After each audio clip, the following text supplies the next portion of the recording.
Yo, what up, everybody? It's your boy Carson Fox with another quick extra episode for you from Carson Fox on West Virginia Mountaineer Sports. And if you absolutely, like me, loved the in-stadium atmosphere during the Backyard Brawl this past week, you're hanging on by just a thread, but you're just about at this point in time in the week ready to move on to Texas Tech for this upcoming Saturday. But it was just so much fun this past weekend, you can't help but hold on to like one last percent of it, especially after seeing this yesterday that the statistic came out that 2.41 million people turned into the Backyard Brawl on television, on ABC Network. Didn't nearly do as well as Colorado State, which was in the 10 p.m. time slot, but also was featured across both Big Noon Kickoff on Fox and on ESPN College Game Day. So, but what I would say is for the fans, if you're like me, you had a wonderful time. It was just awesome to have almost that Big East feel with an old conference opponent and not be playing some team in some far away off land who's, you don't have a neighbor with to even go back and forth and dog each other in the rivalry. That the atmosphere across all of the parking lots and the tailgates, it was just absolutely incredible. So that's what I'm saying is West Virginia needs to hold on to that as best it can. And what I will say is after the recent announcements of Stanford and Cal Berkeley and SMU joining the ACC, it seems a little bit more distant that the ACC isn't going to fall apart. And when I talked to, yes, I did actually talk to some Pitt fans. So, being someone who, sees himself as a little bit more an expert territory on West Virginia football, I wanted to get the Pitt fan perspective. So, just asked that for one, they were absolutely pissed at the way Phil Dracovic was playing on Saturday. But I wanted to talk to him about how Pitt feels in the ACC. And for one, it was a couple of Pitt fans that I talked to, and both had the same sentiment: is they don't want to leave the ACC. I don't know if it's either that they have their heads in the sand or they just don't even want to think about it.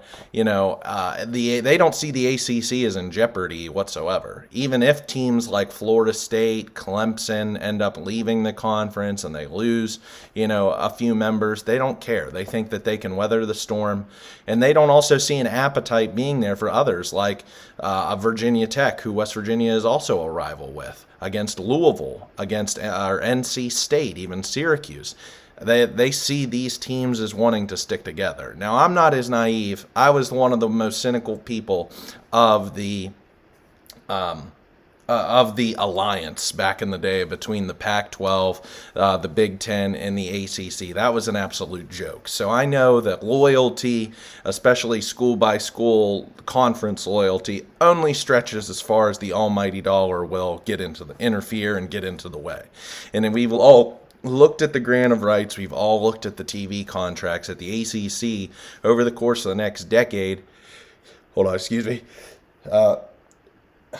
the course of the next decade or dozen years, is going to fall behind the Big 12 conference in a distant fourth, and is going to fall way far behind the SEC and the Big Ten. So it's besides the point that teams like a Pitt, teams like everywhere else, even across the ACC, I would even say in some respects in the Big 12, there are teams who are trying to position themselves to join one of these two power conferences, or if not, they'll settle for third, like many of the Pac-12 teams did this past summer in joining the Big 12.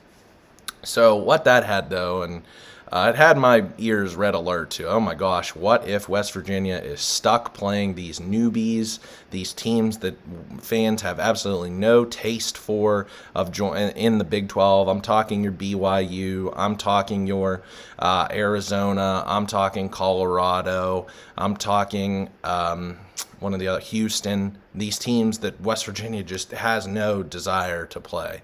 But even some of the other Big 12 schools, like I've mentioned, I don't think West Virginia's really developed any sort of a rivalry to the level of even, say, a team like a Louisville in the current the old Big 12. other than really Texas or Oklahoma, and you just hate West Virginia fans just hate them because they're blue bloods.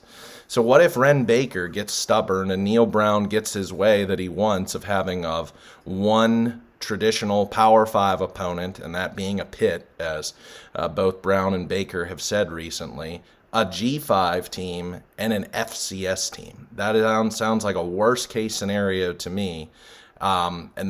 Taking a look, and I'll run through this over West Virginia's scheduling over the course of the next 5-6 years. And I know you're like, Carson, why the hell are you worrying about things that are 5-6 years in the future in today's college football world?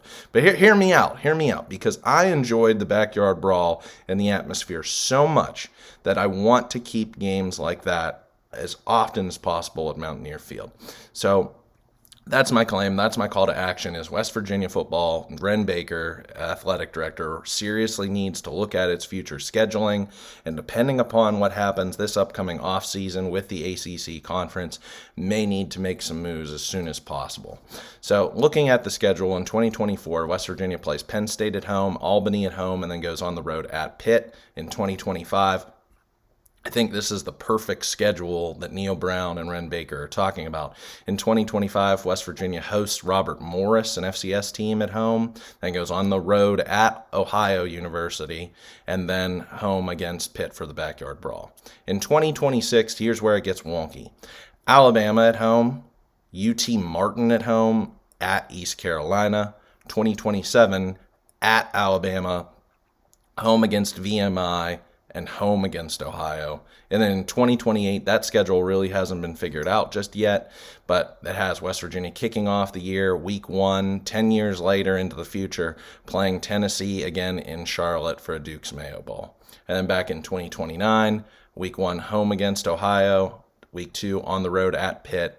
Week 3 hasn't been figured out yet. So it just has me thinking that I think West Virginia needs to especially blow up 2026, blow up 2027, blow up 2028, and then in 2029 needs to be ballsy if they don't want to move the 24 and 25 schedules, and needs to go out there and either if this by that point in time that this team is not playing in the same conference as West Virginia, play Virginia Tech and play Pitt in the same year. I do not think that it is such this insurmountable, impossible type of scenario that West Virginia can't play 11 Power 5 opponents. I understand that West Virginia's, for the longest time of these last few years, has been one of fewer than 5 or 6 in the country who have played 11 Power 5 opponents. But to play a Virginia Tech and to play a Pitt every single year in the row, if you're not your conference opponents, are your two biggest rivals, and at least if you're getting one at home or even both, or do a neutral site where you can do some sort of a rev share and do something awesome with that, that is what we as West Virginia fans want. So it just has me thinking, so who are the teams that West Virginia needs to keep as Power 5 opponents? If you can get 2, that'd be wonderful. But as Baker and Brown have both said, they don't want to see that. So I have that out as my dream wish list that West Virginia would continue to keep playing Power 5 opponents. But I got 6 here. I think that 7 that I think West Virginia needs to continue to play every single year, or try and rotate them in as much as they can into their schedule if they're not going to be in conference. And that being Pitt, Virginia Tech, Maryland, Louisville, Syracuse, Penn State, and Notre Dame. I'd love to keep those 7 schools as much of a part of West Virginia's schedule as humanly possible over the years. And G5 opponents, no real particular order, but if West Virginia is going to have to play a G5 opponent every single year, and what even is the G5 anymore, with the way that the Pac-12 has fallen, the Pac-12 has fallen apart, and with today's world of NIL and the transfer portal, I mean, can you consider them FCS? But anyway, teams that I would like out of the G5 for West Virginia to play: South Florida, bringing back that old school Big East rivalry; Coastal Carolina. How many West Virginia fans are in the Myrtle Beach area? Or as West Virginia fans, do we go and vacation down in Myrtle Beach? So there is that Myrtle Beach affinity. Don't tell me there isn't. So playing a Coastal Carolina will be great. Appalachian State, playing against the Mountaineers versus Mountaineers, Boone, North Carolina, not too distant. Keeping Ohio on the calendar, I think that's a cool one to have for at least a home and home coming up. Temple, another old Big East rival, who the Big East kicked out of the conference, but over in Philadelphia, bringing them in. How about Navy or Army? Both of those teams, it was fun playing Army in the Liberty Bowl in 2020, even though it's a hard team to game plan for with their wing T type offense. But Navy's not that far, also in Annapolis, Maryland, beautiful city. On your way to Baltimore or Ocean City, Maryland, like that would be an awesome early September road trip. Navy, Army, Marshall. I know the West Virginia fans don't want to hear that, but I mean that'd pack the stadium. That'd bring fans. That'd get a whole lot of green into the stadium and a lot of bad blood at least on their side. That would be a fun one, having not played that game in at least a decade. So Marshall, Temple, Kent State. Being my last one. How do you feel about those Mountaineer fans as G5 opponents? And then the last teams, if West Virginia is going to have to keep an FCS opponent each and every year, I think it's got to also be intentional with its scheduling and stay local. Stay within the greater Pennsylvania, West Virginia, Ohio, Virginia, Maryland, maybe even could get down into Kentucky or go as up as north as New York. But staying in that mid-Atlantic, northeastern region. I liked having Duquesne this year. I like seeing in 2025 against Robert Morris. That's another Pittsburgh-based school that's an FCS opponent.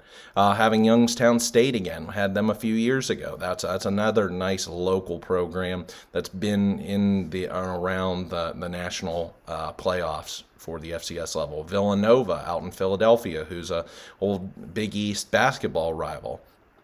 Dayton, a good program in basketball. Same with Bucknell, who West Virginia played in the NCAA tournament. William and Mary out of Williamsburg, Virginia. Great recruiting area. So VMI, Richmond also kind of all getting into that Virginia area too. But a lot of times this will be played in Morgantown, but bringing those people close up and having them travel well. And the last team who West Virginia played, I think, in 2019 was Eastern Kentucky. So getting some of these more local or in your base teams into the schedule, if West Virginia is going to have to do all this traveling to go to Tempe, Arizona, or have to go to Boulder, Colorado, or continue to go to Lubbock, Texas, and Waco, Texas, that we got to get some fun teams. We got to get some teams that West Virginia can build some sort of rivalries with, keeping some of those traditional rivals as often as possible on your schedule and making them a part of it. But if not, getting into the G5 and FCS level with some teams that you can build some sort of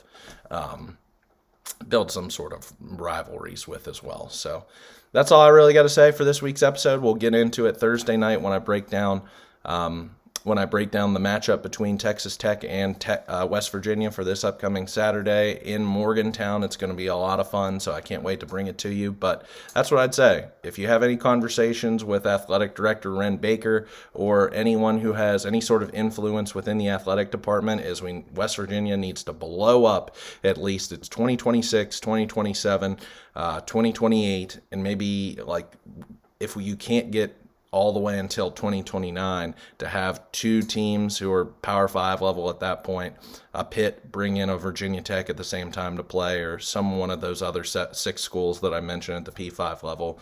We got to have that. We got to have that to keep atmospheres alive like this past Saturday in the Backyard Brawl. So thanks for watching, everybody. Take care. Hail West Virginia.